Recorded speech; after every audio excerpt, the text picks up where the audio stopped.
2 Samuel 16. When David had passed a little beyond the summit, Ziba the servant of Mephibosheth met him, with a couple of donkeys saddled, carrying 200 loaves of bread, 100 bunches of raisins, 100 of summer fruits, and 1 skin of wine. The king said to Ziba, "Why have you brought these?" Ziba answered, "The donkeys are for the king's household to ride, the bread and summer fruit for the young men to eat, and the wine is for those to drink who faint in the wilderness."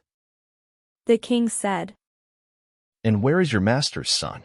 Ziba said to the king, "He remains in Jerusalem, for he said, 'Today the house of Israel will give me back my grandfather's kingdom.'"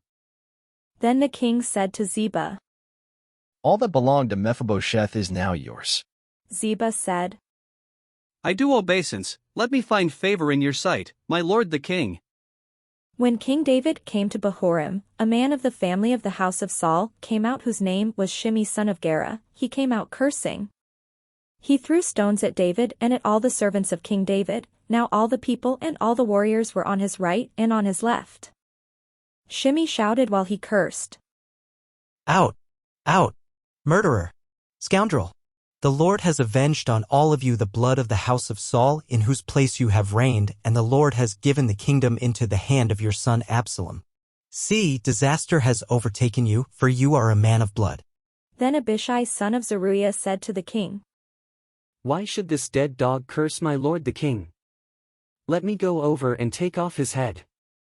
But the king said, "What have I to do with you, you sons of Zeruiah? If he is cursing because the Lord has said to him, 'Curse David,' who then shall say, 'Why have you done so?'"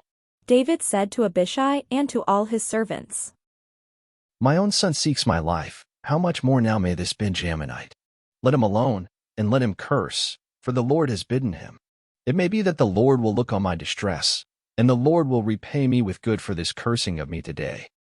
So David and his men went on the road, while Shimei went along on the hillside opposite him and cursed as he went, throwing stones and flinging dust at him.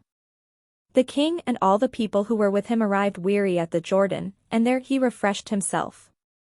Now Absalom and all the Israelites came to Jerusalem. Ahithophel was with him. When Hushai the Archite, David's friend, came to Absalom, Hushai said to Absalom, "Long live the king! Long live the king!" Absalom said to Hushai, "Is this your loyalty to your friend? Why did you not go with your friend?" Hushai said to Absalom, "No, but the one whom the Lord and this people and all the Israelites have chosen, his I will be, and with him I will remain. Moreover, whom should I serve? Should it not be his son? Just as I have served your father, so I will serve you." Then Absalom said to Ahithophel, "Give us your counsel, what shall we do?"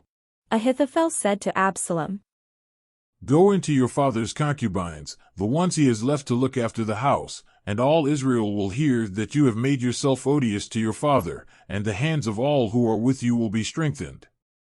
So they pitched a tent for Absalom upon the roof, and Absalom went into his father's concubines in the sight of all Israel.